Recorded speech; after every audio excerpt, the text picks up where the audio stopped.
Many people believe that reaching age 50 with no money in the bank means there is no chance of recovering financially. That is not true.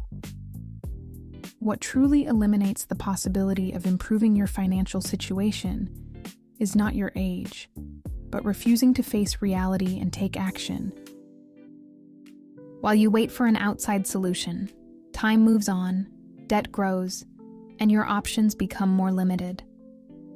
No one is going to show up and solve the problem for you. Not the government, not your family, and not luck. This may be a difficult truth to accept, but it is also the starting point for the only change that truly works: taking control of your finances. The information presented in this video does not promise overnight wealth or magical formulas. Instead, it offers a straightforward and practical plan based on decisions that anyone can begin applying today, regardless of how serious the situation may be. For an older adult who feels that time has passed them by, the goal is not to make up for the decades that are gone. The goal is to stop losing the years that are still ahead. Every small, responsible decision, repeated consistently, can produce visible results within a few months. You do not need a lot of money to get started. You need clarity about what to do with the money you have. Over the next few minutes, I will present a 7-step plan that can turn a serious financial situation into a realistic path toward recovery. A retiree who follows these steps may discover that it is still possible to regain financial independence, dignity, and the ability to make choices. The process begins with something that seems simple, but that most people avoid doing. Once it is done, it can completely change the way you view your financial situation. And the first step may be more obvious than you think, even though very few people take it with the honesty it requires. If you know someone who is going through this situation, share this video with them. It may be the conversation they need to take the first step. Subscribe to the channel for more videos about personal finance and quality of life for older adults. When you reach age 50 with no money in the bank, the first challenge is not financial, it is mental.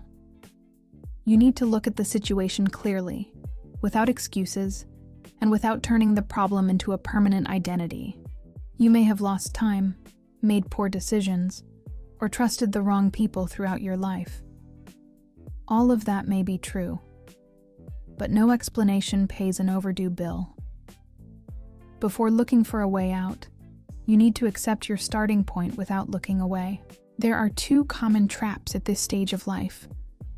One is believing that you can still recover everything exactly as it was, with the same energy and the same amount of time. The other is concluding that you are already too old and that nothing more can be done because you are a senior. For a retiree who decides to take action today, reality lies somewhere between these 2 extremes. Some opportunities are gone, but there is still time to build stability. The goal is not to get rich quickly, but to regain independence, self-respect, and the ability to make choices. The first practical step is to make an honest assessment of your current situation. You can write down your age, actual income, debts, skills, and existing expenses, simply to maintain appearances. This simple exercise creates the foundation for any financial independence plan. With a complete assessment in hand, each decision that follows can be based on concrete facts, not assumptions. When you look at the real situation, an unavoidable question arises. Where should you begin cutting unnecessary expenses and creating your first cash reserve? It is not possible to reorganize your financial life while continuing to pretend that the situation is under control. The first practical step is to list, with complete honesty, everything you own and everything you owe. Actual monthly income, essential expenses, expenses that can be eliminated, debts with their respective interest rates, and assets that can be sold. It is also necessary to record your professional skills, useful contacts, and the people who depend on you financially. This assessment clearly shows what is visible and what is usually ignored for convenience. Giving up the appearance of success is one of the most difficult, yet most necessary decisions at this stage. Moving to a smaller place, using the same phone for longer, and selling items that have no real use are practical and immediate measures. Reducing restaurant meals, travel, and shopping is not a punishment. It is a necessary decision for anyone who needs to free up money for priorities that are compatible with their current income. For a senior who needs to reorganize their life, every eliminated expense means more money available to pay off debt and build a reserve. Anyone who maintains an image that is incompatible with reality is spending money they do not have to appear to be in a situation that does not exist. A simple exercise can help change this habit. Divide a sheet of paper into 4 columns. In the first column, write down what you have. In the second, what you owe. In the third, what you know how to do. In the fourth, what needs to be stopped immediately. This inventory will not solve the problem by itself, but it creates enough clarity for the next decisions to be based on facts, not emotion. For anyone seeking financial independence, this assessment is the non-negotiable starting point of any realistic plan. When the list is complete and reality can no longer be ignored, the natural question that arises is, where should you begin cutting expenses and creating your first cash reserve? The first goal for anyone who reaches age 50 with no money is not to get rich, but to create a minimum financial cushion so they do not have to depend on every penny that comes in. Without savings, any unexpected expense becomes a crisis: a flat tire, a doctor's appointment, a forgotten bill. Life becomes controlled by urgency, and urgency does not allow for smart decisions. That is why, before thinking about sophisticated investments, you need to create what could be called a starter cash reserve. This first amount can be modest. Start with $1,000, then increase it until it covers a few weeks of expenses, and gradually build up a larger amount. A starter cash reserve is the first step toward moving out of financial vulnerability. It does not solve the entire financial situation, but it prevents any unexpected expense from putting the person back at square one.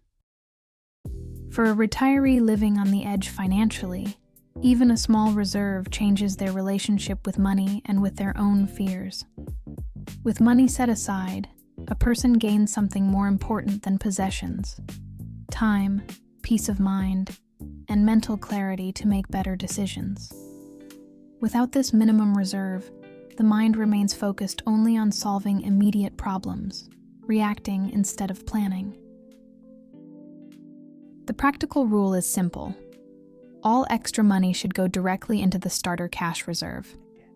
Overtime pay, the sale of an unused item, a small one-time job, an unexpected bonus, none of it should be spent.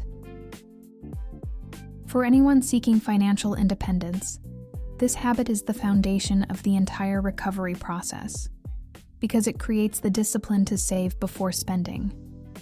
And once this first barrier has been established, the logical question that arises is, what should you do about the debts that continue to grow while you are trying to save? Debt does not disappear just because you avoid looking at it. Ignoring calls, leaving letters unopened, and avoiding contact with creditors does not reduce the amount you owe. The problem needs to be turned into clear numbers and concrete proposals. The first step is to list all your creditors, record the total amount of each debt, and identify any interest and late fees being charged.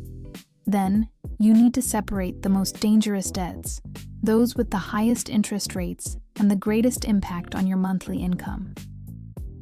The next step is to contact each creditor and propose payments that fit your current income. The tone of the conversation should be responsible and direct, without feeling sorry for yourself and without making promises you cannot keep.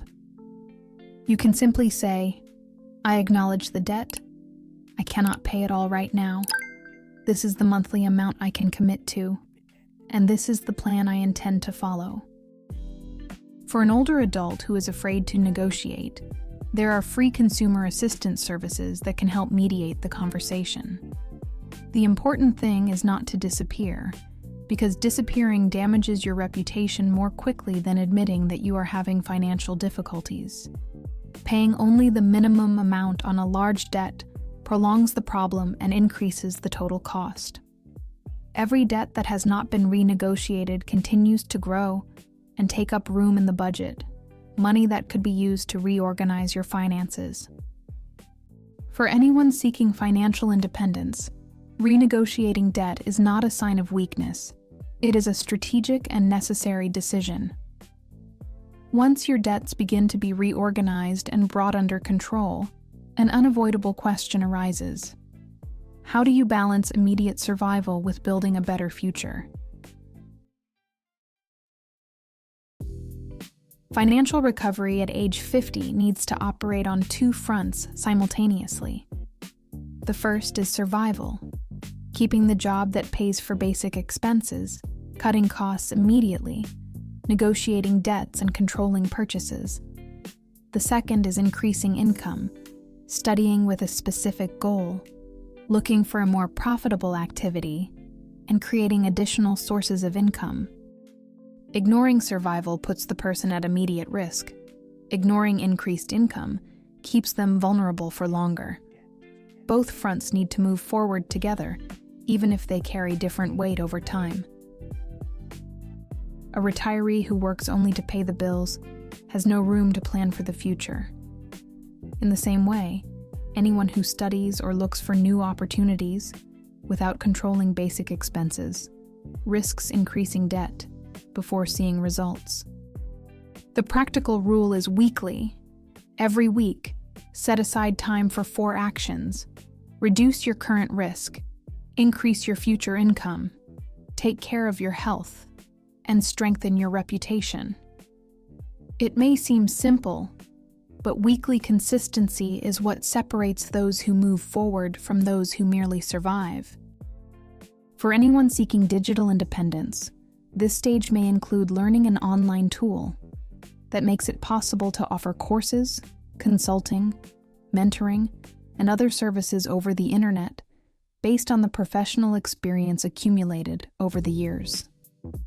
Real examples show that the practical knowledge gained through years of work can be repositioned relatively quickly. A construction manager can offer consulting to small construction companies. An accountant can serve local businesses. An experienced saleswoman can use digital platforms to expand her client base. At age 50, it may not be necessary to start from scratch, but rather to better demonstrate the value of the experience gained throughout one's professional life. For someone with decades of experience, the challenge is not to learn everything all over again, but to organize what they already know in a way that the market recognizes and pays for it. And when this transition begins to produce the first results, a question arises that few people expect: how to avoid losing everything again because of emotional pressure. The problem at age 50 is rarely a lack of skill. More often, there are decades of market knowledge, problem-solving ability, broad perspective, and experience with clients. What is missing is positioning, negotiation, and clarity about the value you provide. Many older adults continue charging beginner rates, accepting any offer, and working without specializing. The result is intense effort that does not translate into income proportional to the knowledge they have accumulated. Having a valuable skill without knowing how to present it means that the knowledge exists, but does not reach the people who need it. The skill is useful, but no one knows they can hire you. For a retiree with significant experience, the starting point is a direct question. What problem can I solve better than most people? Then, identify who has that problem and how much it costs that person or company. With these answers, it is possible to structure the offer clearly and charge for the value delivered, not the time spent.